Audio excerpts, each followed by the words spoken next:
streamline flow of fluids.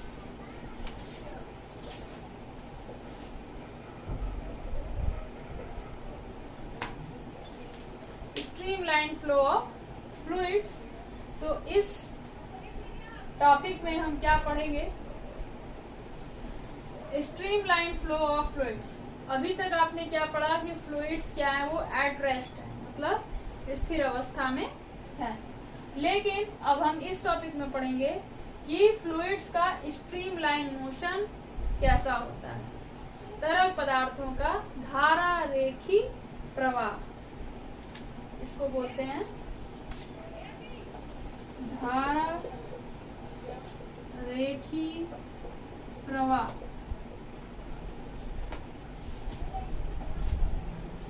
इसकी definition देख लीजिए। The flow of fluid is said to be steady, orderly, streamlined or laminar if the velocity at every point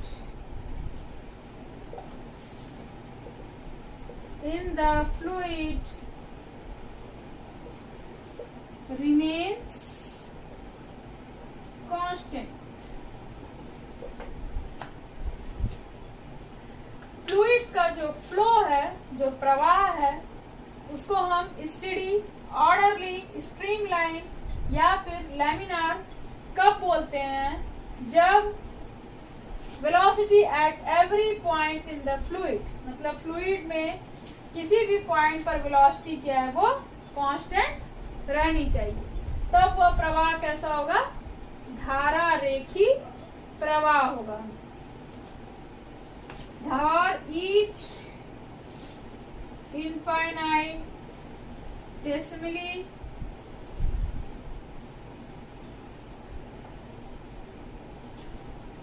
volume element of fluid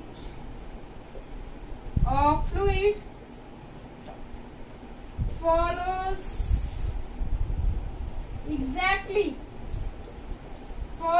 exactly the same path and has exactly the same velocity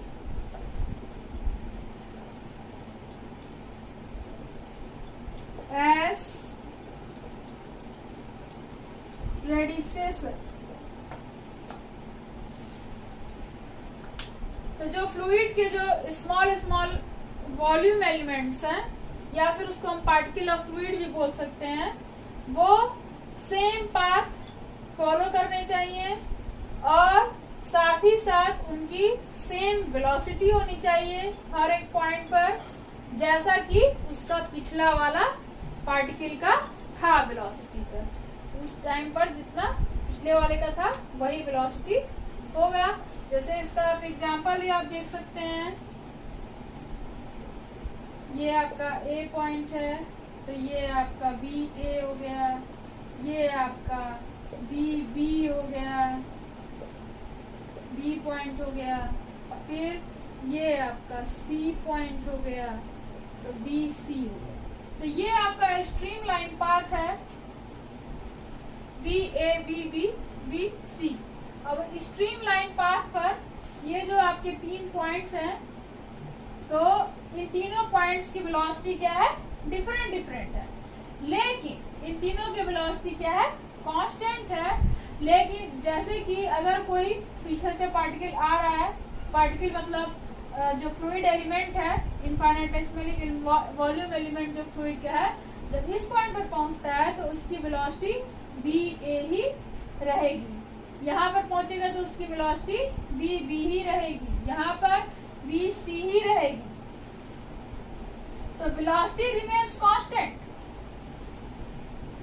as predecessor, मतलब जो exactly the same path, मतलब वही path भी follow करता है, वही velocity भी follow करता है, जो कि उसका प्रेडिसेसर मतलब पिछला वाला, जो कि उसके पिछले वाले के जितना वेलोसिटी था और जो पाथ फॉलो कर रहा था वही आगे वाला भी पाथ फॉलो करेगा।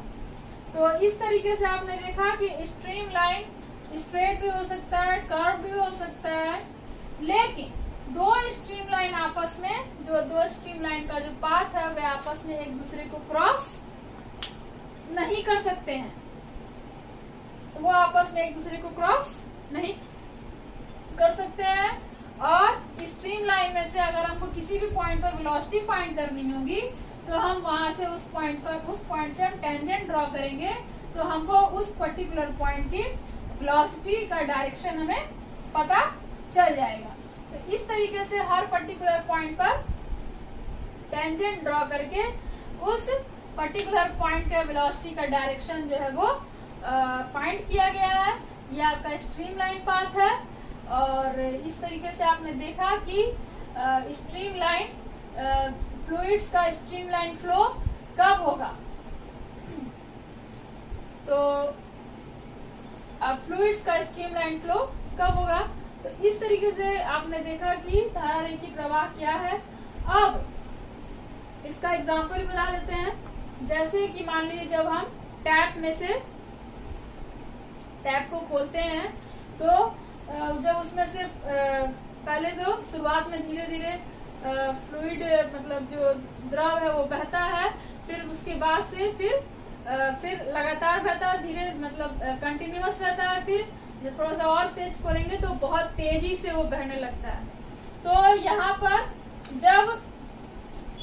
पर हमको ये स्पेशल केस है फ्लूइड का, जबकि फ्लूइड क्या है वो स्ट्रीम लाइन मोशन में है, वो हमको पढ़ना है स्ट्रीम लाइन मोशन। फिर उसके बाद से हम ये, जबकि आप देख रहे हैं कि ये जब स्ट्रीम लाइन मोशन में है तो हर एक पॉइंट पर वेलोसिटी क्या है, कांस्टेंट है, और जो उसके पार्टिकल्स हैं फ्लूइड के वो उसी पाथ को फॉलो कर रहे हैं जो कि उसका पिछला वाला फॉलो कर रहा था। तो अब लेकिन जब हम बहुत तेजी से जब खोलते हैं टैप को तो उस समय धारा का प्रवाह बहुत तेज हो जाता है, तो उस समय जो फ्लूइड्स का जो फ्लो है उसको हम स्पीडी नहीं कर सकते हैं। तो लेकिन हम लोग, क्योंकि अभी हम लोग को इस चीज को पढ़ना है कि stream line flow of fluids क्या है, तो अब हम इसमें नेक्स्ट इसी का पढ़ेंगे जो कि stream line flow of fluids पर ही आधारित है। वो है the equation of continuity.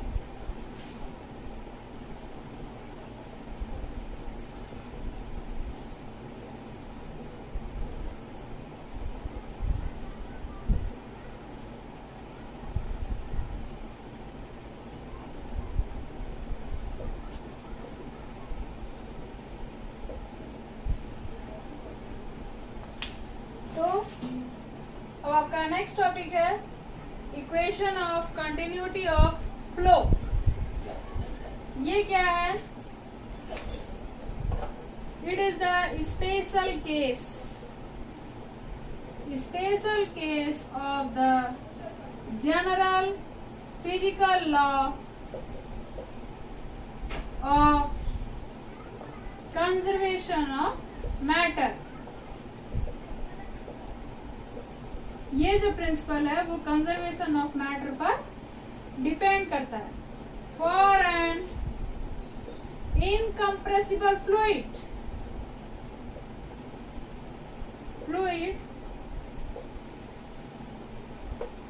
Incompressible fluid है, मतलब प्रेशर बढ़ाने पर उसमें कोई बहुत ज्यादा वेरिएशन नहीं आएगा। The for an incompressible fluid it may be reduced as follows। तो सबसे पहले हम फिगर बना लेते हैं।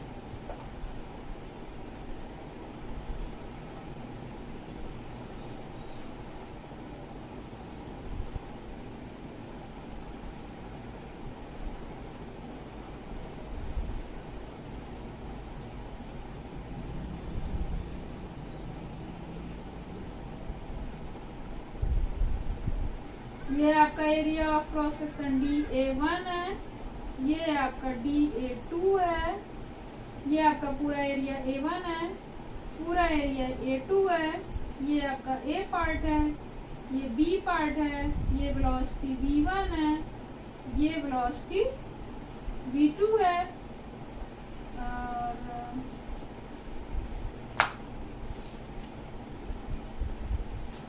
तो ये कैसा मोशन है?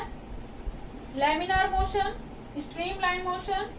इसमें क्या है, पाथ आपस में एक दूसरे को क्रॉस नहीं करेंगे, तो लैमिनार पाथ जो होगा वो पैरेलल होगा और perpendicular to the perpendicular at every point of the cross section at A and B। हर एक पॉइंट पर वो स्ट्रीमलाइन जो पाथ है वो परपेंडिकुलर होगा क्रॉस सेक्शन के। और यहाँ से वेलोसिटी V1 की फ्लूइड जो है वो जा रही है और यहाँ से वेलोसिटी V2 की जो है फ्लूइड जो है वो बाहर आ रही है। आपको ये बताया गया था कि लैमिनार मोशन में लैमिनार पाथ में जरूरी नहीं है कि हर एक पॉइंट पर सेम वेलोसिटी हो, हर पॉइंट पर डिफरेंट वेलोसिटी भी होती है, लेकिन हर एक पॉइंट पर वेलोसिटी कांस्टेंट रहती है। और तो यहाँ से ये वेलोसिटी जो है वो इंटर किया, तो अब यहाँ पे हम लिख सकते हैं कि अगर ये फ्लूइड जो है वो यहाँ से ये डिस्टेंस जो है वो डेल्टा S1 दूरी जो है वो कवर किया, या इसको DS1 भी लिख सकते हैं। DS1 दूरी कवर किया डेल्टा T टाइम में, और यहाँ पर ये जो है वो DS2 दूरी कवर किया डेल्टा T टाइम में ही। और यहाँ पर जो है उसका डेंसिटी क्या है फ्लूइड का ρ1 है और ये आपका ρ2 है। तो इस तरह से हम लिख सकते हैं कि मास of fluid entering the tube of flow per unit time at section A।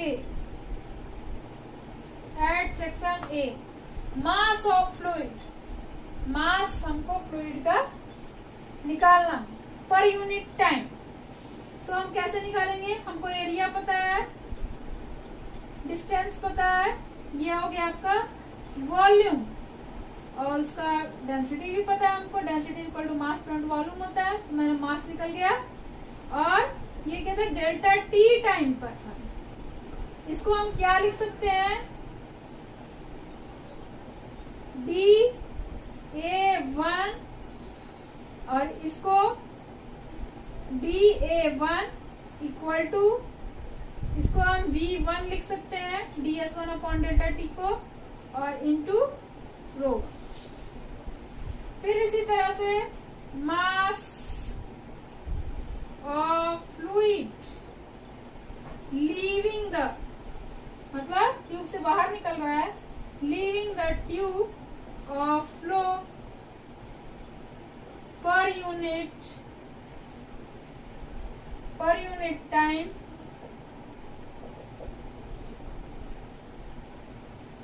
Eight section B।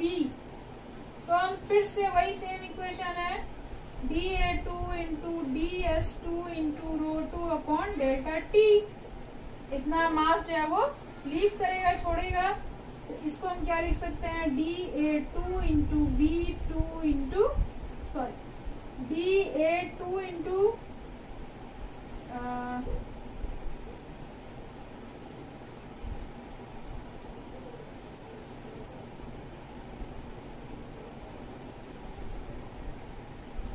DA2 into V2 into sigma 2। इस तरीके से आपका ये तो हो गया आपका। अब इसके बाद से ये आपका निकल गया। अब आप लिख सकते हैं इसको और क्या लिख सकते हैं? तो इसको आप लिख सकते हैं mass rate of fluid flow at A। तो 0 to A1 इसको इंटीग्रेट कर देंगे तो DA1 B1 row 1 equal to क्या हो जाएगा A1 B1 रो 1। फिर इसी तरह से mass rate of fluid flow at B। Rate का मतलब टाइम से मैंने डिवाइड किया है इसको, इसलिए इसको मास रेट बोला गया है।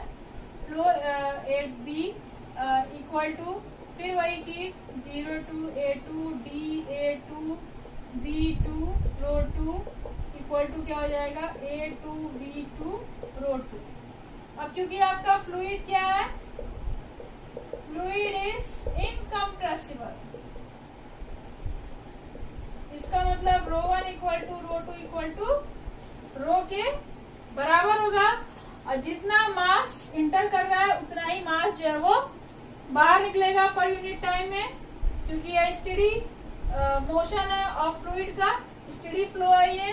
तो इस तरीके से ये दोनों क्या हो जाएंगे, आपस में बराबर हो जाएंगे A2 B2 रो। तो या फिर हम इसको क्या लिख सकते हैं A1 B1 equal to A2 B2।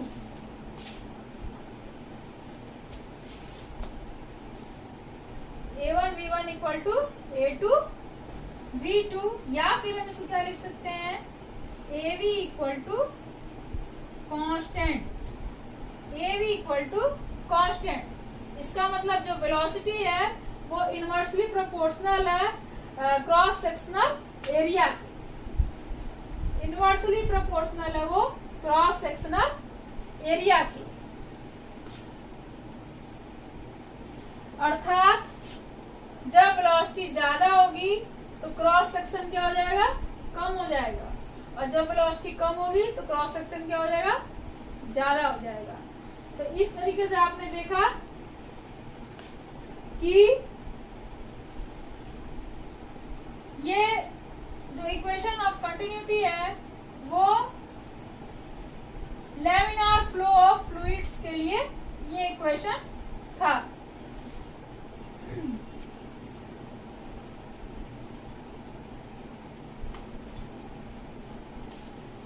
Steady flow जो है,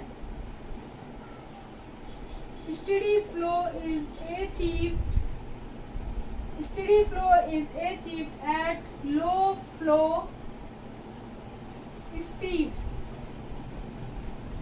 स्टेडी फ्लो हम कैसे प्राप्त करेंगे, जब फ्लो जो है वो फ्लो का जो स्पीड है वो लो होना चाहिए। लेकिन अगर जब एक क्रिटिकल पॉइंट पे जब वो ज्यादा हो जाएगा वेलोसिटी, तो वो स्टेडी फ्लो में उसकी स्टेडी फ्लो उसको नहीं बोला जाएगा। तो उस समय वो फ्लो कैसा हो जाएगा, टर्बुलेंट फ्लो हो जाएगा। तो आपको एक एग्जांपल भी दिखा देते हैं।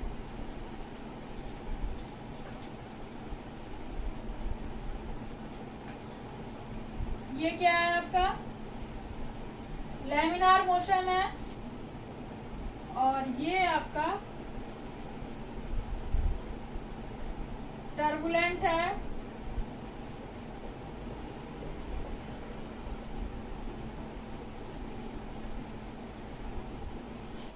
ये आपका टर्बुलेंट फ्लो है जिसमें कि स्टेडी फ्लो ये नहीं है, इसके लिए इक्वेशन ऑफ कंटिन्यूटी नहीं है। ये आपका लैमिनार फ्लो। हर एक पॉइंट पर हो सकता है कि डिफरेंट पॉइंट्स पर डिफरेंट वेलोसिटी हो, लेकिन हर एक पॉइंट पर इसमें वेलोसिटी क्या है, कांस्टेंट है। तो इस तरीके से आपको पता चला कि equation of continuity of flow क्या था, AB इक्वल टू कांस्टेंट। यानी कि जब आपका एरिया ऑफ क्रॉस सेक्शन कम हो जाएगा तो वेलोसिटी ज्यादा हो जाएगा, जब वेलोसिटी कम हो जाएगा तो एरिया ऑफ क्रॉस सेक्शन इसका मतलब ज्यादा है। अब इसके बाद आपको सबसे इम्पोर्टेंट टॉपिक इस चैप्टर का है, वो है आपका बर्नौलीज थ्योरम। बर्नौलीज थ्योरम के बारे में आपको विस्तार से बताया जाएगा। इसके साथ ही आपको बहुत सारे इसके एग्जांपल्स भी बताए जाएंगे जो कि बर्नौलीज थ्योरम पे बेस्ड हैं। तो आप इसको ध्यान से पढ़िएगा।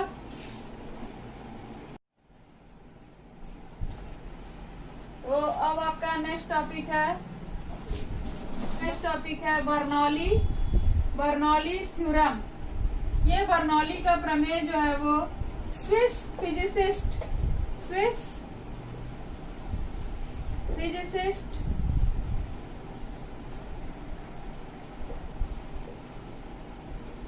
डैनियल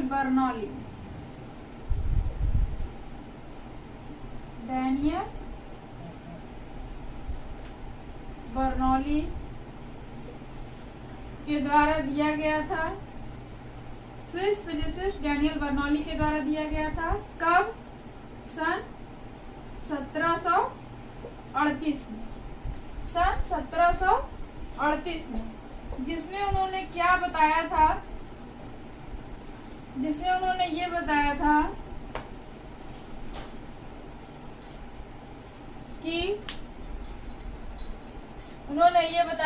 एक रिलेशन उन्होंने डेवलप किया था, जिसमें कि यह बताया गया था कि जब फ्लूइड्स का जो फ्लो है जब स्ट्रीम लाइन में होता है तब वह किस नियम को फॉलो करता है? कंजर्वेशन ऑफ एनर्जी के रूल को वो फॉलो करता है। तो इसको लिख लेते हैं। Some useful properties for study और streamline flows using the conservation of energy। तो डैनियल बर्नौली ने 1738 में जो रिलेशन दिया वो किस पर दिया? एक तो स्ट्रीम लाइन फ्लूइड्स का मोशन है, और वह के जो रिलेशन है स्ट्रीमलाइन फ्लूइड्स के मोशन का जो रिलेशन जो मिला है वो किस पर डिपेंड कर रहा है? कंजर्वेशन ऑफ एनर्जी पर डिपेंड कर रहा है। तो उसके लिए सबसे पहले हम चित्र बनाएंगे।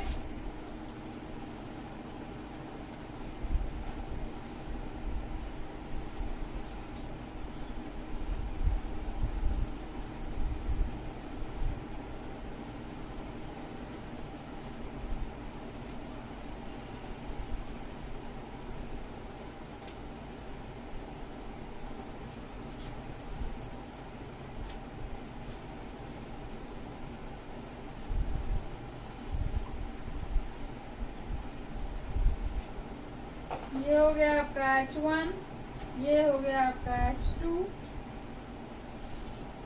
जो कि यहाँ तक का हाइट है, ये वाला भी यहाँ तक का हाइट है, और इसको बोलेंगे हम B।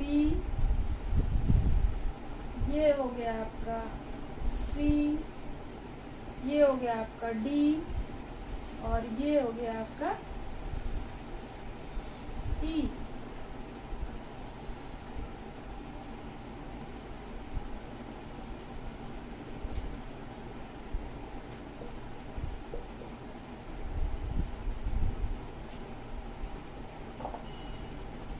ये जो डिस्टेंस कवर किया है ये v1 डेल्टा t समय पर, और ये जो डिस्टेंस कवर किया है वो है v2 डेल्टा t समय पर। इसका जो है वो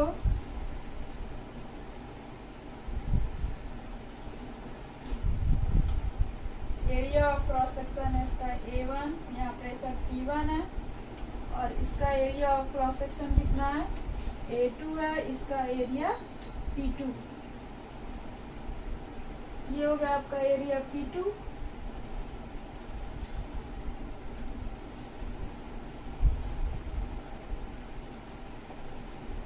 और इसको क्या लिख सकते हैं हम?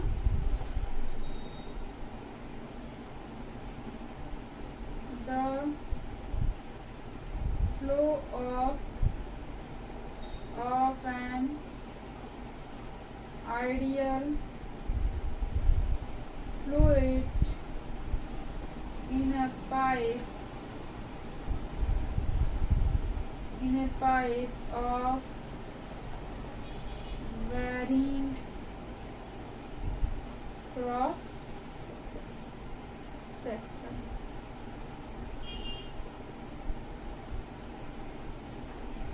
तो उन्होंने बर्नौली ने इस प्रिंसिपल को कैसे डेवलप किया, इसके लिए उन्होंने ये एक पाइप लिया जिसका कि वेरिंग क्रॉस सेक्शन, मतलब दोनों तरफ से क्रॉस सेक्शन क्या है, डिफरेंट है, और ये वेरिंग हाइट पर रखे हुए हैं। जैसे कि एक आपका हाइट h2 है, एक आपका हाइट h1 है। अब यहाँ से फ्लूइड फ्लो कर रही है, यहाँ पर उसका इस एरिया ऑफ क्रॉस सेक्शन पर उसका वेलोसिटी कितना है, v1 है। तो यहाँ पर वेलोसिटी कितना है, v2 है। v2 क्योंकि area of cross section different हो गया है, इसलिए वेलोसिटी भी इस पॉइंट पे क्या हो जाएगी, डिफरेंट हो जाएगी, due to equation of continuity. Due to equation of continuity velocity at all points velocity at all points will be different in different cross section।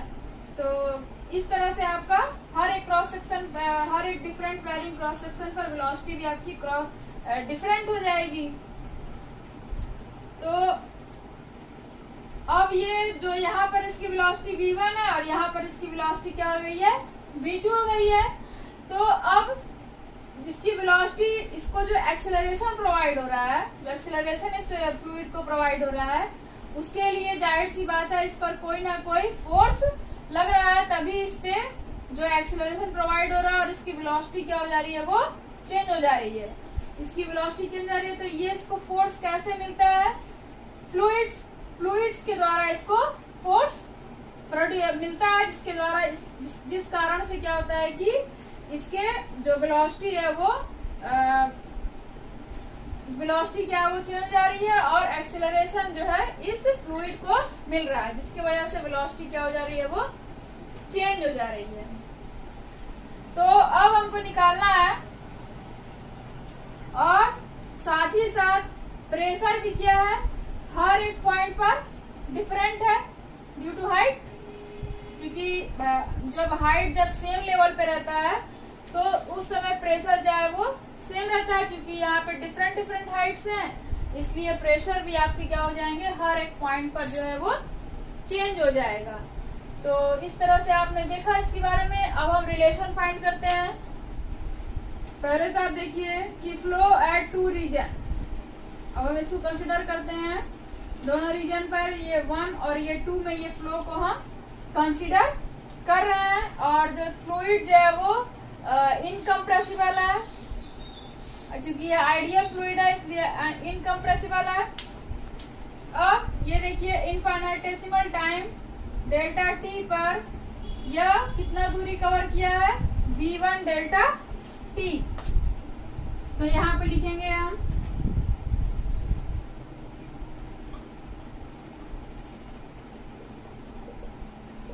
In an infinitesimal मतलब बहुत कम time delta T the fluid है move किया। v1 जो आपका speed at b है, v1 is the speed at b, और v2 क्या है, स्पीड क्या है, d पर है, and v2 be the speed at d. The fluid covers a distance v1 delta t. Covers a distance v1 delta t to c. c पर पहुंचा, फिर इसी तरह से in the same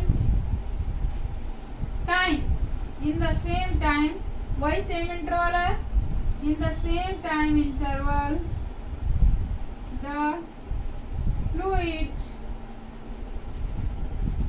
इनिशियली कहाँ पे था, डी पे था, फिर ई पॉइंट तक गया। Initially at D moves to E, कितना होगा, a distance equal to v2 delta T.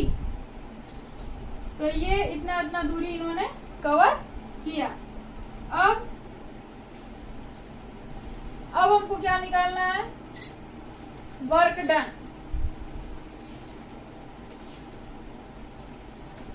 The work done on the fluid at, द्रव पर किया गया कार्य, बी से सी तक जाने में द्रव पर किया गया कार्य अब हमको निकालना है। The work done on the fluid at BC is कितना हो जाएगा, W1 इक्वल टू, यहाँ पर प्रेशर कितना था, P1 था, ये A1 था, यानी कि ये आपका फोर्स हो गया। तो P1 A1 और डिस्टेंस कितना था, V1 delta T, V1 delta T। अब ये कितना हो जाएगा, P1 A1 into V1 into delta T। तो इसको हम लिख सकते हैं P1 इंटू डेल्टा V। कैसे लिखेंगे, V1 डेल्टा T क्या है, ये डिस्टेंस है, तो ये हमको वॉल्यूम पता चल गया, ये एरिया पता है, डिस्टेंस पता है, तो वॉल्यूम पता चल गया। तो P1 डेल्टा V लिख सकते हैं। और जितना वॉल्यूम यहाँ से यहाँ तक गया है, उतना ही वॉल्यूम यहाँ से यहाँ तक भी जाएगा। अब यहाँ लिखेंगे आप, volume delta V passes through both the region।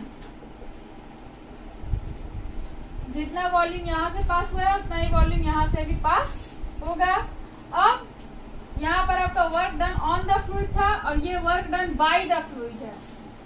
तो अब हम लिखेंगे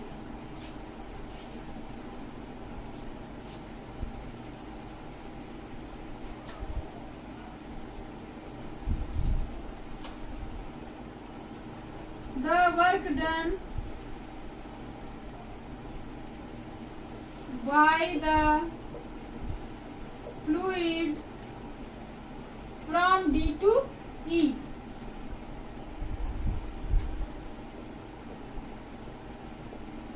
from D to E। तो अब क्या लिखेंगे, W2 इसको लिख देते हैं हम। तो W2 इक्वल टू क्या हो जाएगा, P2 A2 into V2 into delta T। ये क्या लिख सकते हैं हम, फिर वही चीज P2 इंटू डेल्टा V, क्योंकि जितना वॉल्यूम इधर था B से C तक जाने में, उतना ही वॉल्यूम D से E तक भी जाने में पास हुआ है। तो P2 इंटू डेल्टा V। लेकिन ये देखिए आप, the work done by the fluid है। अब द वर्क डन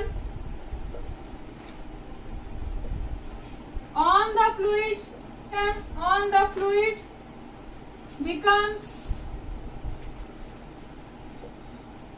ये कितना हो जाएगा। अब यहाँ पर देखिए आपका फोर्स और ये डिस्टेंस, ये दोनों की दोनों क्या है, अपोजिट डायरेक्शन। तो अपोजिट डायरेक्शन में होगा तो W2 इक्वल टू क्या हो जाएगा, अब यहाँ पर माइनस P2 डेल्टा V हो जाएगा। और यहाँ पे क्या था आपका, जिस डायरेक्शन में फोर्स था उसी डायरेक्शन में आपका डिस्टेंस भी है। लेकिन यहाँ पर क्या है, जिस डायरेक्शन में आपका फोर्स है उसका अपोजिट डायरेक्शन में आपका डिस्टेंस है। इस वजह से ये क्या हो गया है, माइनस P2 डेल्टा V हो जाएगा। तो अब आपका क्या हो जाएगा, total work done, total work done कितना हो जाएगा ऑन द फ्लूइड है। यहाँ पर भी देखिए the total work done on the fluid था, दूसरा वाला भी total work done on the fluid है। तो total work done on the fluid कितना हो जाएगा, दोनों को जोड़ देंगे, W1 प्लस W2, ये कितना हो जाएगा P1 delta V minus P2 delta V। अब from work energy theorem,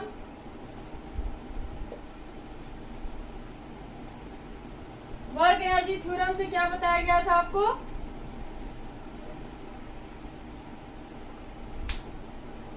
work energy theorem से आपको क्या बताया जाता है कि जो आपका work done by the force है, work done by the force है इक्वल टू क्या होता है, change in kinetic energy, change in kinetic energy plus change in potential energy, change in potential energy, ये दोनों के सम के बराबर होता है। तो work done on the fluid तो हमने निकाल लिया, अब चेंज इन काइनेटिक एनर्जी हमको निकालना है। तो चेंज इन काइनेटिक एनर्जी कितना होगा, तो लिख लीजिए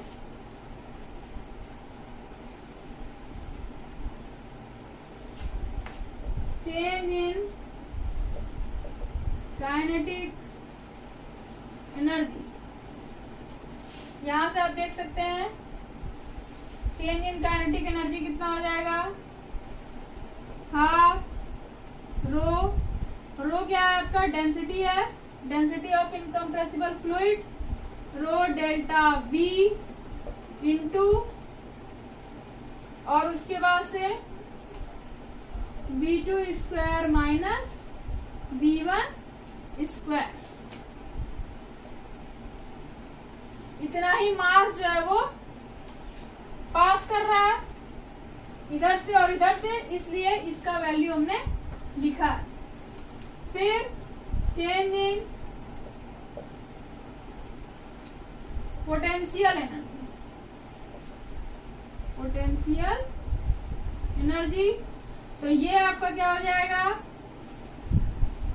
रो जी, रो डेल्टा V इंटू जी, ये भी वही क्या वही मास है जो कि B से C में पास हो रहा है और D से E में भी वही पास हो रहा है। तो रो डेल्टा V जी H2 minus H1, H2 minus H1।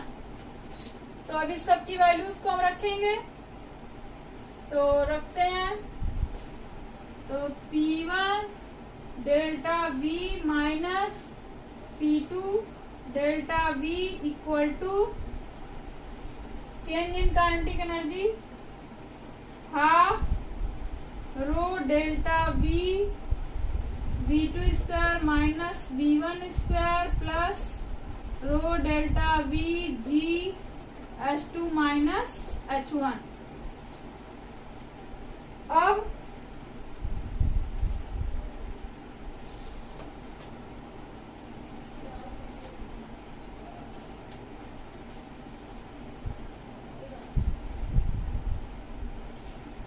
इसको रखते हैं, तो P1 delta V plus half rho delta V V1 square plus rho delta V G H1 equal to कितने के बराबर हो जाएगा,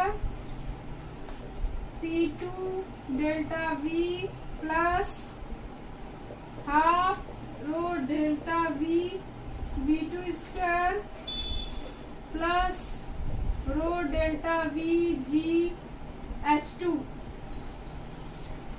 तो ये कितना हो गया P1 plus half rho V1 square plus rho G H1 equal to P2 plus half rho V2 square plus rho G H2, यह इतने के बराबर हो गया। या फिर हम इसको क्या लिख सकते हैं,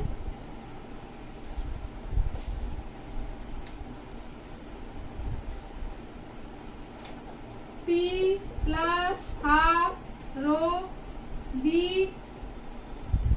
square plus rho G H equal to constant.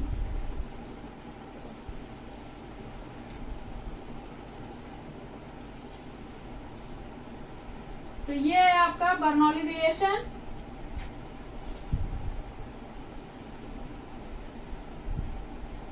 ये है आपका बर्नौली रिलेशन। तो इस तरीके से हम बर्नौली थ्योरम क्या लिख सकते हैं,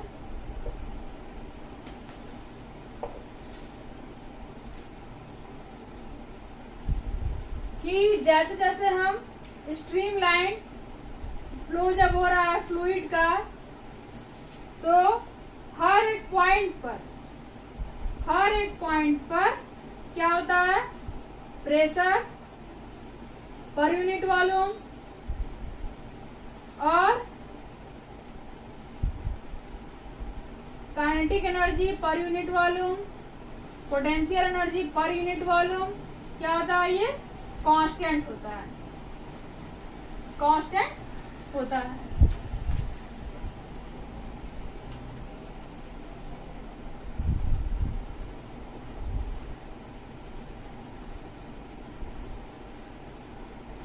इस रिलेशन से क्या पता चल रहा है कि जब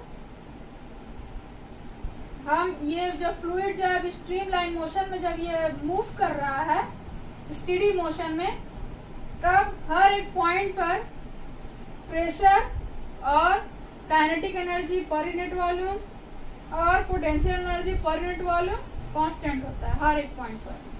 तो लिख सकते हैं यहाँ पे Bernoulli relation may be stated as follows: as we move along a streamline motion है ये फ्लूइड का, the sum of pressure P and kinetic energy per unit volume, क्योंकि ये डेंसिटी दिया हुआ है तो डेंसिटी मतलब मास करंट वॉल्यूम होता है, and kinetic energy per unit volume and potential energy per unit volume remains constant होता है। तो इस तरीके से आपने देखा कि यह जो आपका बर्नौली प्रिंसिपल था वो एनर्जी कंजर्वेशन पर यह डिपेंड कर रहा है, मतलब ये एनर्जी कंजर्वेशन के नियम को क्या ये फॉलो कर रहा है। यह भी देख लीजिए कि बर्नौली प्रिंसिपल के द्वारा यह देखा गया कि हर एक पॉइंट पर एनर्जी क्या है वो कांस्टेंट है और एनर्जी क्या है वो लॉस नहीं हो रही है, एनर्जी क्या हो रहा है वो लॉस नहीं हो रही है। लेकिन एनर्जी क्या होती है वो एक्चुअल में एनर्जी लॉस होती है ड्यू टू फ्रिक्शन। क्या है, एनर्जी लॉस होती है और जिसको हम बोलते हैं कि विस्कोसिटी या श्यानता बोलते हैं। फ्लूइड्स की विस्कोसिटी या फिर श्यानता वो होता है फ्रिक्शन, उसके वजह से एनर्जी क्या होती है इसमें लॉस होती है और ये कांस्टेंट वो नहीं रह जाता है। लेकिन बर्नौली प्रिंसिपल में ये चीज माना गया था कि फ्लूइड की विस्कोसिटी क्या होती है वो जीरो होती है, फ्लूइड की विस्कोसिटी क्या होती है वो जीरो होती है। इसलिए हर एक पॉइंट पर जो आपकी एनर्जी क्या है वो कांस्टेंट है, और दूसरा उन्होंने ये अजम्पशन माना कि पहला था कि विस्कोसिटी ऑफ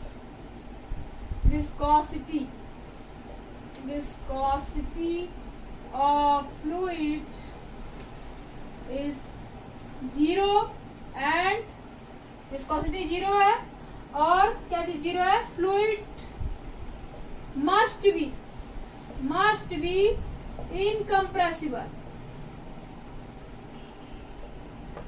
फ्लूइड कैसा होना चाहिए, इनकम्प्रेसिबल फ्लूइड होना चाहिए, मतलब प्रेशर के साथ साथ उसके वॉल्यूम में क्या हो, चेंजिंग ना हो, जैसा कि लिक्विड में नहीं होता है, फ्लूइड इनकम्प्रेसिबल ही रहता है।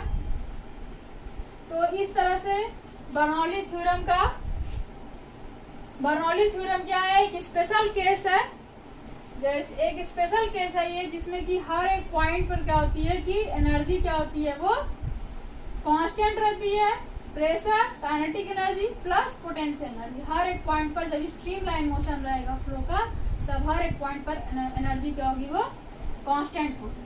तो इस तरह से आपने देखा कि ये तो आपका हो गया बर्नौली प्रिंसिपल। अब बर्नौली प्रिंसिपल के 1-2 पार्ट हैं, उसको भी देख लीजिए आप।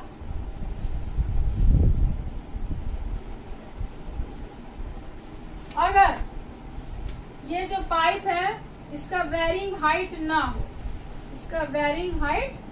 ना हो, तब क्या हो जाएगा, P plus half rho V square equal to constant हो जाएगा। ये हो जाएगा if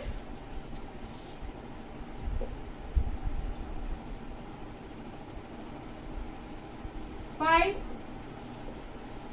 must be at same height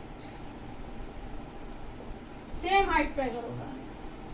अब दूसरा देखिए कि अगर आपका फ्लूइड क्या है, वो स्थिर है, फ्लूइड क्या है, वो स्थिर है, यानी कि V क्या हो जाएगा, वो 0 हो जाएगा।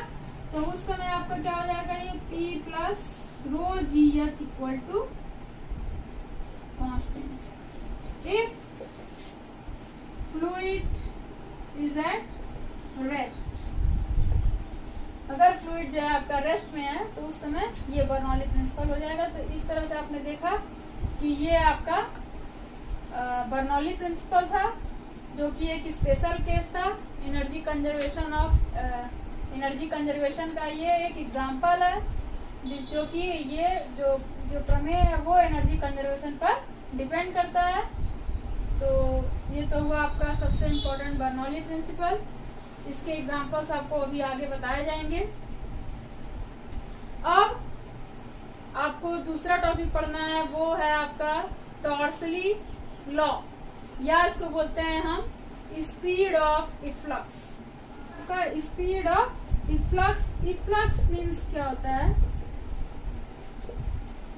Efflux means fluid out flow.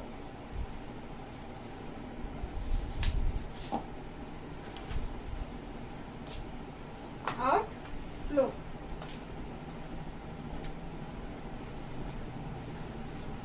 तो टॉर्सली ने बताया था कि जब किसी टैंक में अगर जल भरा हो, तो उसमें अगर एक छेद कर दिया जाए, तो उसमें से जो द्रव, जो फ्लूइड जो फ्लो करती है, उसका स्पीड कितना होता है, कितने के बराबर होता है, जितना कि एक फ्रीली फॉलिंग बॉडी का जो स्पीड होता है, उतना ही उसका भी स्पीड होता है, जो कि वो द्रव जो उस छेद से निकल रहा है। फ्रीली फॉलिंग बॉडी का क्या मतलब है, फ्रीली फॉलिंग बॉडी पर कोई फोर्स नहीं लगता है, और वह जो आपका एक्सेलरेशन ड्यू टू ग्रेविटी की वजह से वह मोशन करता है। तो उसके लिए भी रिलेशन है फ्रीली फॉलिंग बॉडी के लिए। तो v स्क्वायर बराबर u स्क्वायर प्लस 2as आप जानते हैं गति का ये तीसरा समीकरण है। और जब ये नीचे की तरफ बॉडी कोई नीचे की तरफ गिर रही है, तो यानी कि विरामावस्था क्या है, वो 0 है। और ये आपका फाइनल वेलोसिटी है v, तो यहाँ पे 0 रखेंगे। g नीचे की तरफ जा रहे हैं तो g आपका 2g हो जाएगा, a की जगह g लिखेंगे हम, और s की जगह हम क्या लिखेंगे, h। तो v इक्वल टू √2gh। तो ये आपका फ्रीली फॉलिंग बॉडी जो है उसकी वेलोसिटी है, उसका अंतिम वेग है ये। तो इस तरीके से उन्होंने ये बताया कि जब एक टैंक में जब जल भरा हो तो उसमें अगर छेद कर देते हैं तो वहां से जो फ्लूइड फ्लो करता है उसकी वेलोसिटी भी कितनी होगी, जितनी की फ्रीली फॉलिंग बॉडी के बराबर होगी, उसके स्पीड के बराबर होगी। तो इसके लिए हम एक ये खुला हुआ है,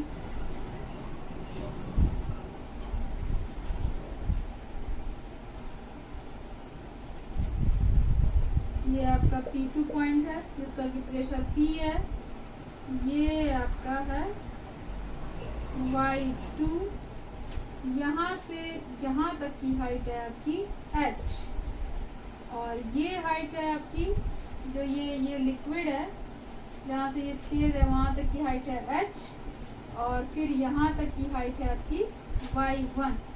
यहाँ से जो स्पीड निकल रहा है उसका स्पीड माना गया है कि V1, और ये क्या है, area of cross section A1 है, और यहाँ पर प्रेशर क्या है, एटमॉस्फेरिक प्रेशर लगेगा TA, और इसका एरिया ऑफ क्रॉस सेक्शन कितना है, A2।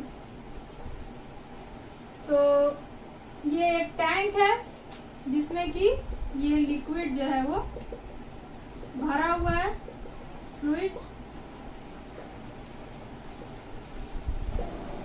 और यहाँ से जो है फ्लूइड आउटफ्लो हो रहा है। इसका स्पीड हमको निकालना है, स्पीड ऑफ इफ्लक्स, जो कि लिक्विड जो है वो आउट हो रहा है। तो अब यहाँ पर आप देखिए, यहाँ पर इस एरिया को हमने 1 माना है, इस एरिया को हमने 2 माना है। तो अब इक्वेशन ऑफ कंटिन्यूटी से हम क्या लिख सकते हैं, V1A1 इक्वल टू V2A2, ये हो जाएगा। और V2 इक्वल टू क्या है, अब आप ये देखिए, A2/A1 इंटू V1,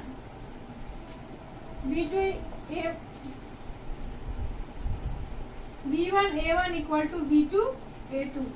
तो V2 इक्वल टू क्या हो जाएगा, A1/A2 इंटू V1। A2 जो है बहुत ज्यादा है, अगर हम ये मान लें कि A1 जो है वो A1 is so small than that of A2, तो हम V2 को क्या मान सकते हैं, 0 मान सकते हैं।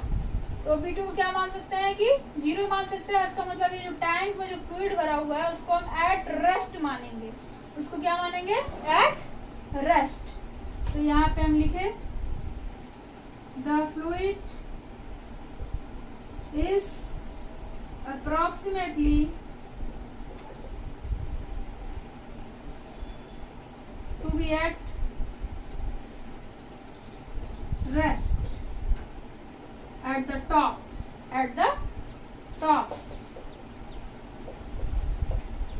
मतलब V2 equal to 0।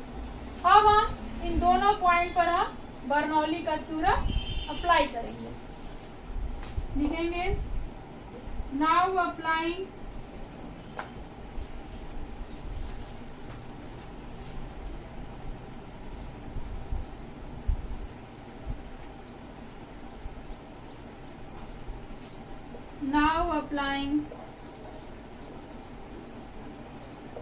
the Bernoulli's theorem at 1 and 2, at 1 and 2। तो P1 पर जो प्रेशर था उसको हम PA से लिखे हैं, और जो P2 पर था उसको हम P से लिखे हैं। तो सबसे पहले हम A पॉइंट के लिए लिखते हैं, तो PA हो जाएगा यहाँ पर प्लस हाफ, और जो डेंसिटी है वो लिक्विड का वो हम क्या मान लिए हैं कि रो है, डेंसिटी ऑफ फ्लूइड इज रो, रो हो जाएगा। तो हाफ रो, यहाँ पर वेलोसिटी कितना था, v1 स्क्वायर था, प्लस रो जी y1, रो जी क्या हो जाएगा, y1 हो जाएगा, इक्वल टू, अभी इस पॉइंट के लिए हम लिखेंगे तो p प्लस, और यहाँ के लिए वेलोसिटी क्या था, वो 0 था, और यहाँ के लिए जो आपका बर्नौलीज थ्योरम होगा वो क्या हो जाएगा, यहाँ से यहाँ तक का हाइट कितना है, y2 है, रो जी y2। अब हम v1 की वैल्यू क्या करेंगे, यहाँ से निकाल लेंगे। तो क्या लिखेंगे हम,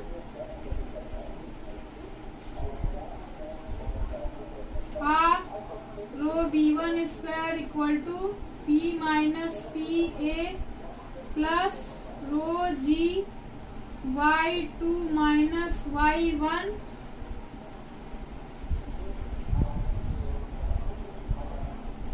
और ये अपॉन इधर जाएगा तो ये रो हो जाएगा और ये रो कैंसिल हो जाएगा, प्लस जी y2 माइनस y1। अब ये खत्म हो गया। अब ये 2 है तो 2 ऊपर जाएगा, यानी कि ये आपका 2 हो जाएगा और यहाँ पर भी आपका 2 हो जाएगा, और ये आपका स्क्वायर था, ये आपका रूट हो जाएगा।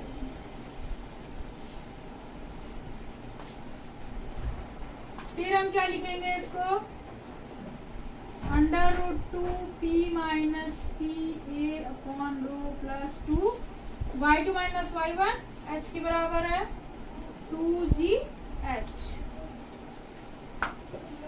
अगर ये आपका टैंक क्या हो, open, if tank is open, then P2 equal to PA, यानी कि एटमॉस्फेरिक प्रेशर के बराबर हो जाएगा। तो P2 इक्वल टू P रखा था, तो यहाँ पे हम PA रखेंगे, तो यानी कि ये टर्म क्या हो जाएगा, वो कैंसिल हो जाएगा। तो B1 इक्वल टू क्या हो जाएगा, सिंपल अंडर रूट 2gh। वही क्या है, speed of freely falling body, और इसी इक्वेशन को बोलते हैं हम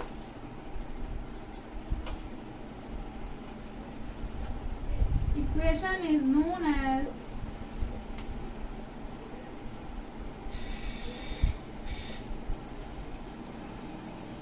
टॉरिसली लॉ। टॉर्सली, इसी इक्वेशन को क्या बोलते हैं, टॉर्सली लॉ बोलते हैं। अगर कि आपका कंटेनर का प्रेशर बहुत ही ज्यादा हाई है, तब तो हम ये टर्म कैंसिल नहीं कर पाएंगे। तो लेकिन अगर टैंक ओपन है तब ये टर्म कैंसिल हो जाएगा और हमें केवल B1 equal to under root 2gh प्राप्त होगा। अब आपका नेक्स्ट टॉपिक है वेंचुरी मीटर। वेंचुरी मीटर एक ऐसी डिवाइस है जिसके द्वारा हम इनकम्प्रेसिबल फ्लूइड जो है उसका स्पीड ज्ञात करते हैं। तो कैसा उसका कंस्ट्रक्शन होता है, पहले उसको जान लेते हैं।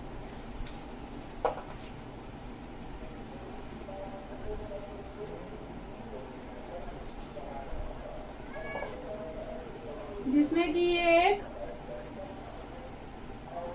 ब्रॉड डायमीटर है और एक तरफ क्या है, कंस्ट्रक्शन है, मतलब स्मॉल है।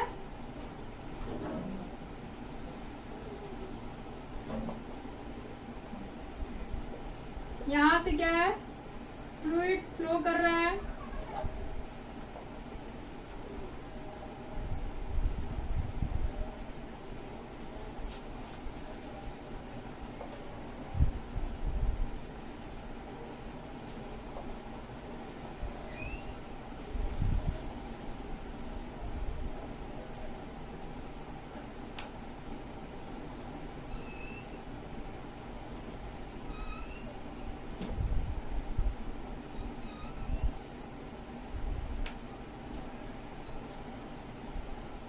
ये फ्लूइड जो है इसमें से फ्लो कर रहा है। ये जो ब्रॉड डायमीटर है उसका एरिया ए है, जो कंस्ट्रिक्शन है उसका डायमीटर स्मॉल ए है।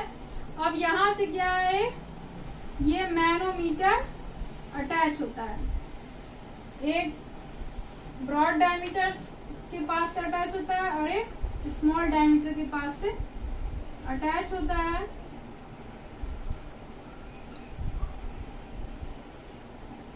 और इसमें जो है वो लिक्विड भरी रहती है। इसकी हाइट को हम मानेंगे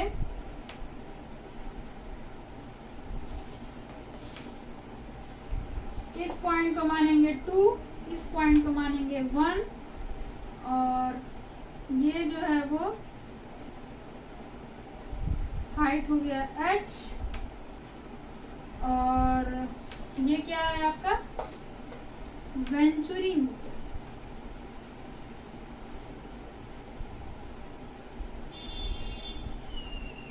ये यूट्यूब के फॉर्म में ये जो है वो मैनोमीटर इससे अटैच रहता है।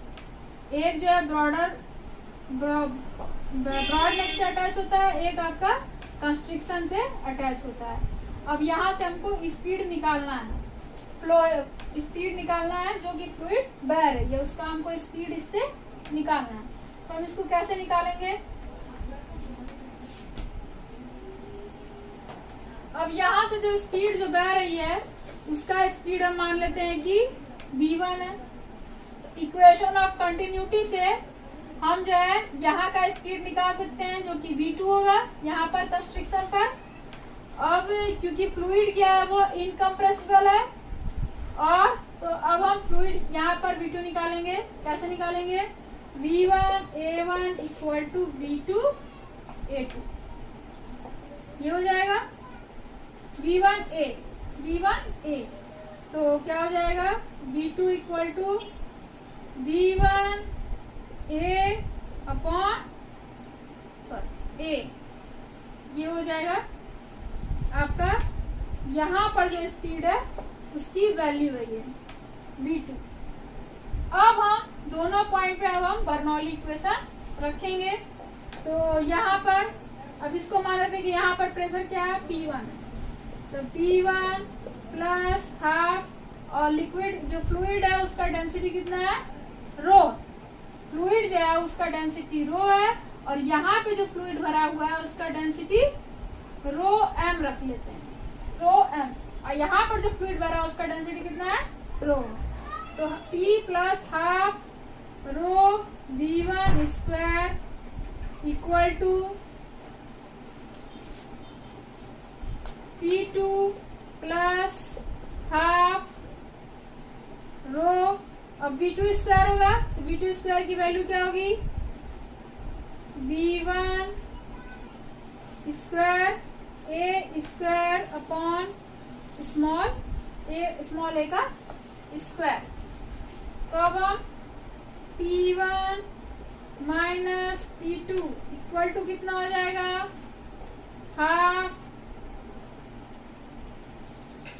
Half rho v1 square.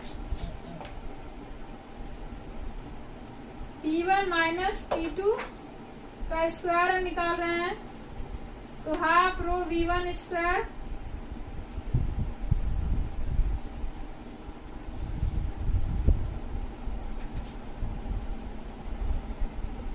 a by a का होल स्क्वायर माइनस 1,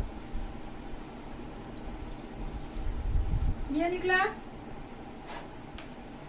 अब प्रेशर डिफरेंस कितने के बराबर होगा? यहाँ पर pressure difference P1 minus P2 equal to P1 minus P2 equal to कितना हो जाएगा? जो कि हम जानते हैं प्रेशर वेरिएशन विथ डेप्थ से हमने इसको बताया था आपको। तो यहाँ पर कितना हो जाएगा? P1 minus P2 equal to rho M G H. तो अब हम यहाँ पर रख देंगे, तो rho M GH equal to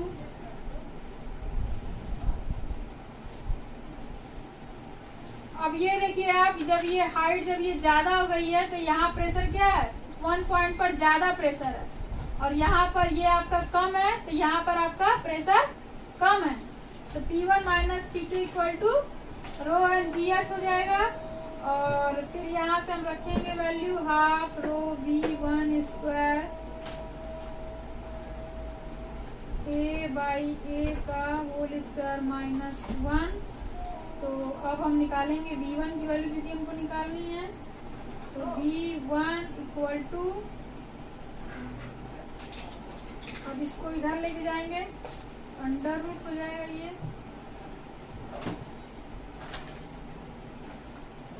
under root हो जाएगा 2 रो एम GH अपॉन रो, ये इधर हो गया। अब ये जो है A बाई A का होल स्क्वायर माइनस 1, ये कितने के बराबर होगा, -1/2 के बराबर।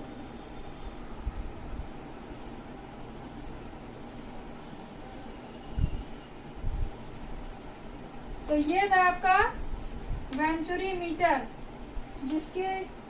जिससे आपने क्या निकाला कि स्पीड निकाला, फ्लूइड का स्पीड, जो कि एक ब्रॉड जो एरिया था वहां से जो स्पीड बह रही थी V1, उसको स्पीड को निकाला गया है।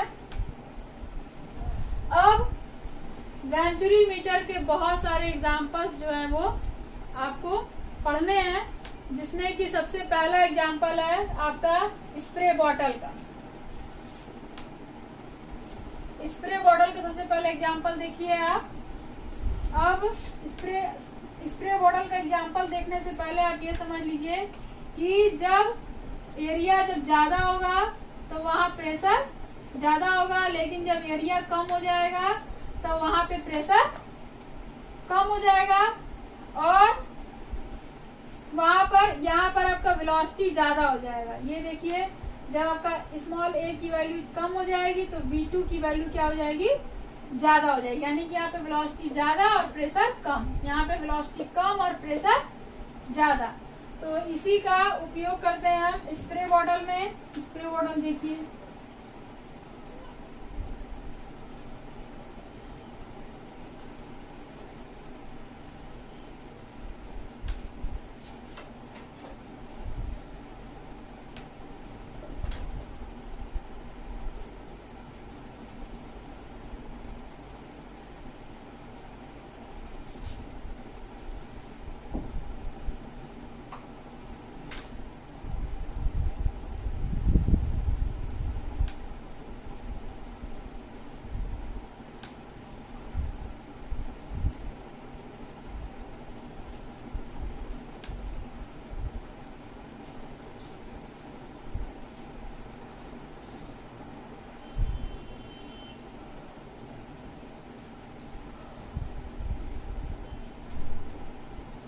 इसी का हम यूज करते हैं स्प्रे बॉटल में। अब ये देखिए कि जब हम स्प्रे बॉटल से जब इसको दबाते हैं तो यहाँ पे क्या होता है, वेलोसिटी बहुत ही तेज स्पीड में आगे की तरफ बहती है। तो जब वेलोसिटी बहुत तेज हो जाएगी तो यहाँ पर क्या हो जाएगा, इस पॉइंट पर प्रेशर क्या हो जाएगा, कम हो जाएगा। अब यहाँ से जो छोटी सी जो पाइप है ये लिक्विड में, ये आपकी ये लिक्विड में ये भरी हुई है, लिक्विड में गई हुई है।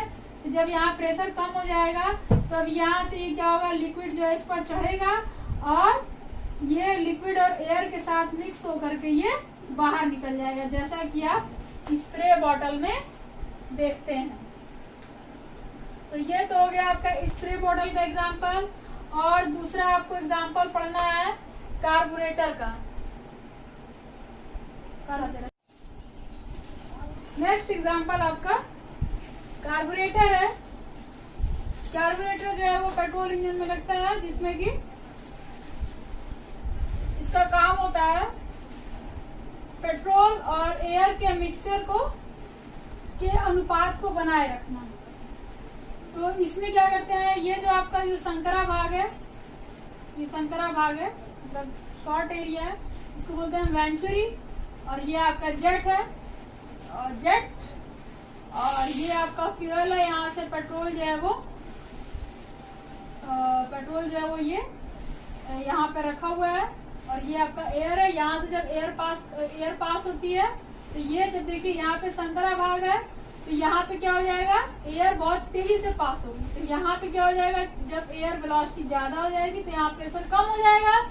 तो अब पेट्रोल जो यहाँ पर था वो जेट के थ्रू इसमें अब इस भाग में आ जाएगा, और ये पेट्रोल और एयर के साथ ही क्या हो जाएगा, मिक्स हो जाएगा। तो इसका ये जो थ्रॉटल वाल्व है, इसके द्वारा जो है पेट्रोल और एयर के मिक्सचर के अनुपात को बनाए रखना होता है। तो ये तो हो गया आपका कार्बोरेटर। अब इसके बाद आपको पढ़ना है, इसी का एक और एग्जाम्पल है। अब इसी के बाद आपको पढ़ना है मतलब इसी का एग्जाम्पल है ये, blood flow and heart attack.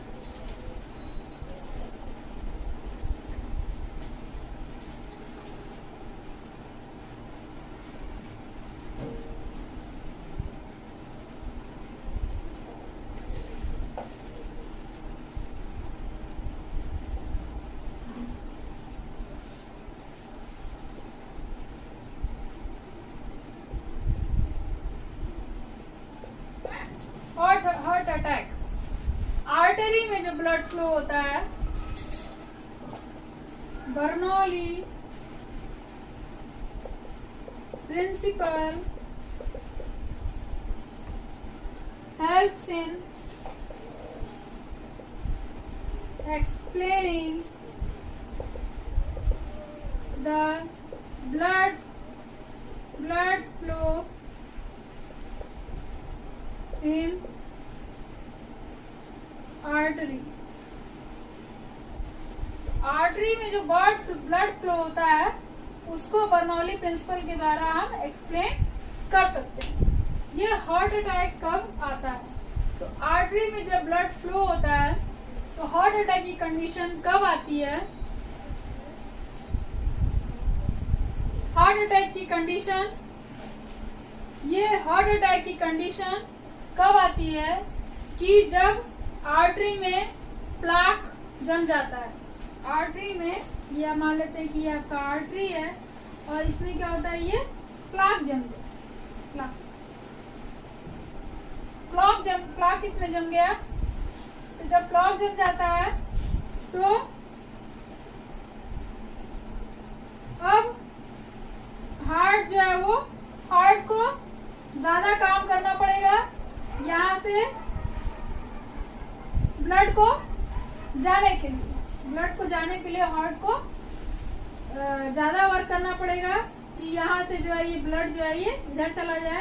तो अब ब्लड जब इसमें से जब पास करता है, क्योंकि यहाँ प्लाक है, तो इक्वेशन ऑफ कंटिन्यूटी की वजह से यहाँ पर वेलोसिटी क्या हो जाती है, ज्यादा हो जाती है। यहाँ पर क्या होती है, वेलोसिटी ज्यादा हो जाती है प्लाक के पास। जब वेलोसिटी ज्यादा हो जाएगी, जहाँ वेलोसिटी ज्यादा हो जाती है वहाँ प्रेशर क्या हो जाता है, कम हो जाता है। तब प्रेशर क्या हो जाता है, कम हो जाएगा।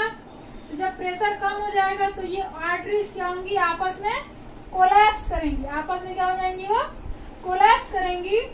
तो जब आर्टरी जो आपस में कोलैप्स कर जाएगी तो अब जो है वो हार्ट को फिर एक बार ज्यादा काम करना पड़ेगा इस आर्टरी को खोलने के लिए, तब उसको ज्यादा वर्क करना पड़ेगा।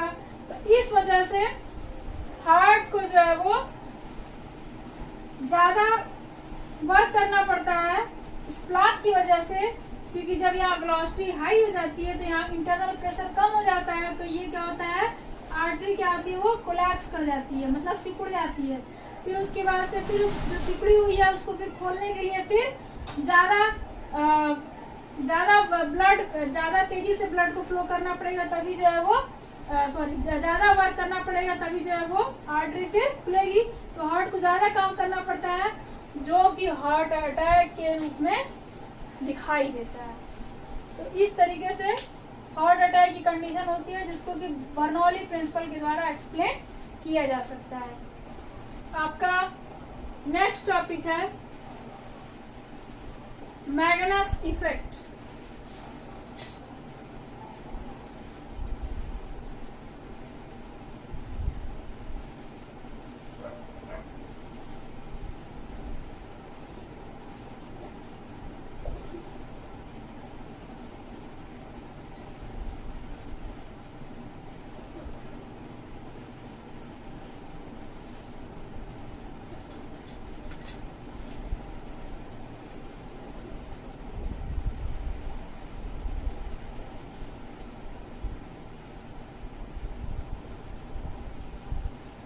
मैग्नस इफेक्ट क्या है? पहले आप एग्जांपल देख लीजिए।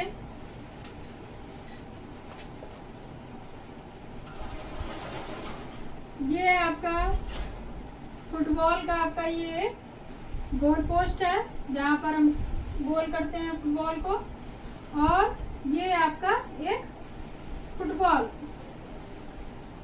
को हमने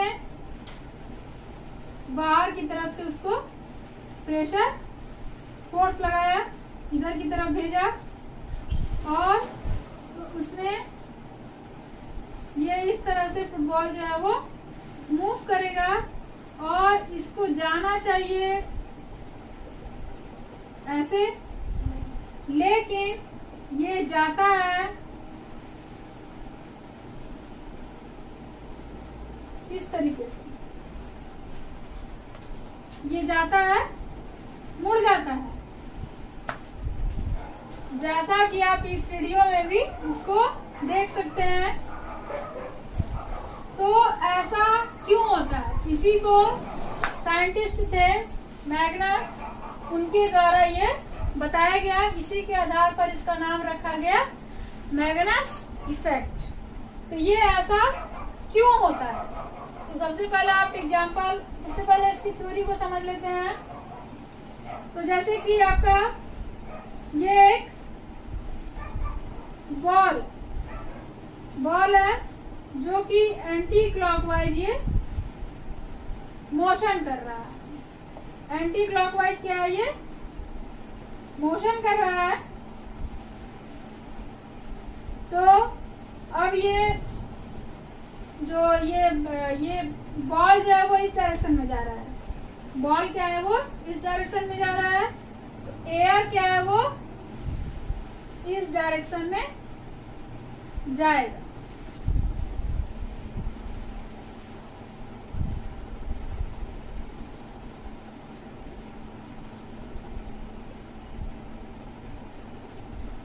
बॉल इस डायरेक्शन में जा रहा है, तो एयर क्या है वो इस डायरेक्शन में जाएगा।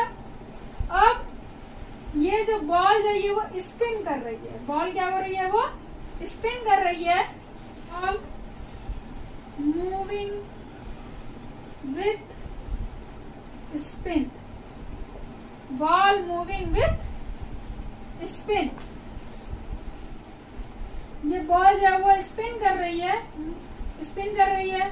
तो अब यहाँ से जो ये वायु जा रही है, तो ये जब बॉल स्पिन कर रही है, तो ये इधर की तरफ ये जो है ये वायु है, और ये जो बॉल जो स्पिन कर रही है, ये क्या कर रहा है? इसको, ये जो बॉल है इसको नीचे की तरफ धकेल रहा है। ये जब स्पिन कर रही है, तो ये वायु क्या है? ये नीचे की तरफ जा रही है, ये नीचे की तरफ ये जा रही है। तो बॉल क्या कर रहा है? वायु को नीचे की तरफ धकेल रहा है। तो वायु क्या करेगी? बॉल को ऊपर की तरफ धकेलेगी। बॉल क्या करेगी? वायु को ऊपर की तरफ धकेलेगी, according to Newton's third law से जब बॉल वायु को नीचे की तरफ धकेलेगा, तो वायु क्या करेगी? बॉल को ऊपर की तरफ धकेलेगी।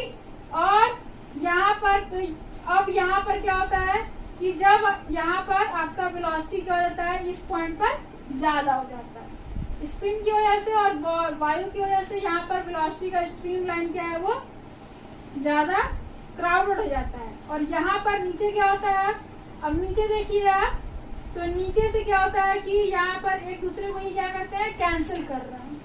ये जो वायु है और ये वायु है एक दूसरे को कैंसिल करते हैं, तो यहाँ पर जो है वो स्ट्रीम लाइन जो है वो एयर का वो कम हो जाता है, कम हो जाता है। तो जहाँ वेलोसिटी ज्यादा है वहाँ प्रेशर कम है, और जहाँ आपका वेलोसिटी कम है वहाँ प्रेशर ज्यादा है। तो जहाँ प्रेशर कम रहेगा उधर की तरफ बॉल क्या होगी, वो लिफ्ट करेगी, उधर की तरफ बॉल क्या होगी, वो लिफ्ट करेगी। और इसी को हम बोलते हैं डायनामिक लिफ्ट, डायनामिक लिफ्ट। और यही क्या है, मैग्नस इफेक्ट भी है। इसका एग्जांपल हम यहाँ पर देखते हैं, जैसे कि अब यहाँ से जो है वो, अब ये आपका एक बॉल वो ऐसे और ऐसे ये मूव कर रहा है, ये वायु है जो कि ऐसे और ऐसे जो है वो आ रही है।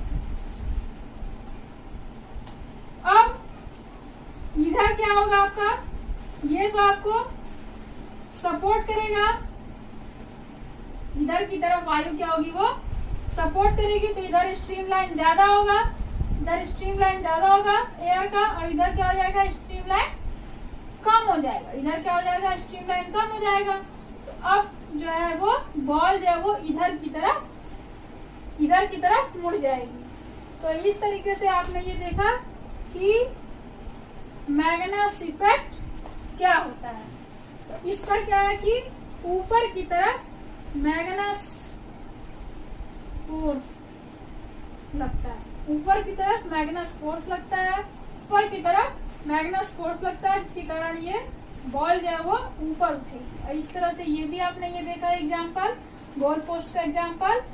जब इस पे इधर की तरफ जब फोर्स से जब इसको बॉल को उछालते हैं तो इस पर इधर की तरफ ये स्पिन लगता है, और स्पिन लगने से वह इधर की तरफ इधर मुड़ना चाहिए, जबकि इसको इधर गिरना चाहिए, सीधा पैराबोलिक पाथ अपनाना चाहिए था।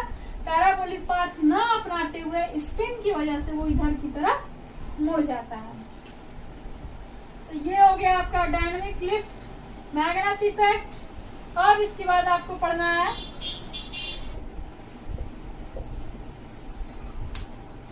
एरोप्लेन। एरोप्लेन में आपके विंग्स होते हैं, आपने देखा है। और ये जो विंग्स होते हैं वो क्या करते हैं, एरोप्लेन को ऊपर की तरफ उठाते हैं, हाँ? जो है प्लेन जो है वो उड़ता है। तो ये विंग्स का काम देखिए, इसमें क्या है, जो आपके जो विंग्स है एरोप्लेन का, उसका जब अगर हम क्रॉस सेक्शनल एरिया लेते हैं, क्या लेते हैं, cross sectional area. Cross sectional area से आप समझ सकते हैं कि क्या होगा।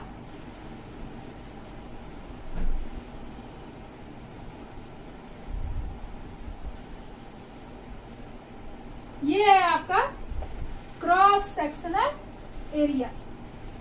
क्रॉस सेक्शनल एरिया का मतलब होगा कि ये आपका विंग्स होता है,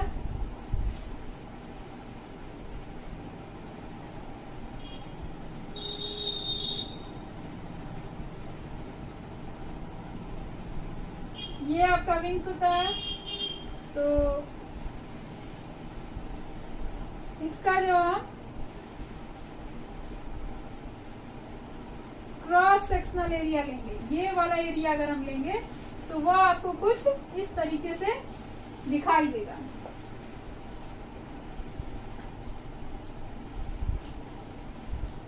क्रॉस सेक्शनल एरिया। तो अब यहां से क्या होती है, ये विंड जो है ये क्रॉस कर रही है, ये क्रॉस कर रही है। तो यहाँ पर आप देखिए कि यहाँ पर ये जो है इसको विंड क्रॉस कर रही है, ये विंड इसको क्रॉस कर रही है। तो अब ये जो विंड है, जो ऊपर की तरफ का जो ये एरिया है, यहाँ पर क्या होता है, फ्लूइड का स्ट्रीम लाइन ज्यादा हो जाता है। अब ये इस विंग्स की वजह से ये इसको विंग जो है वो इसको नीचे की तरफ ढकेल रही है विंड को। तो विंड क्या करेगा, इसको ऊपर की तरफ लिफ्ट देगा, ऊपर की तरफ इसको ढकेलेगा। तो इस वजह से इस विंग्स पर जो है वो प्रेशर क्या होता है वो, सॉरी, इस विंग्स पर जो है फोर्स जो है वो ऊपर की तरफ लगता है। अगर ये विंग्स जो है विंड को यानी कि वायु को अगर नीचे की तरफ ढकेलेगा तो वायु जो है वो विंग्स को वो ऊपर की तरफ ढकेलेगा। और इस विंग्स का स्ट्रक्चर ऐसा होता है कि ऊपर की तरफ जो है वो जो एयर का जो स्ट्रीम लाइन है वो ज्यादा हो जाता है और नीचे की तरफ जो स्ट्रीम लाइन है वो कम होता है। जहाँ स्ट्रीम लाइन ज्यादा होगा तो प्रेशर कम हो जाएगा और यहाँ की तरफ ज्यादा होगा, तो जब प्रेशर कम होगा तो उसी तरफ बॉडी क्या हो जाएगी, वो लिफ्ट करेगी। तो इस तरीके से आपने देख लिया कि लिफ्ट ऑन एयरक्राफ्ट विंग, कैसे इसमें डायनामिक लिफ्ट एयर विंग्स में, एरोप्लेन के विंग्स में कैसे प्रोड्यूस होता है। अब आपका नेक्स्ट टॉपिक है विस्कोसिटी।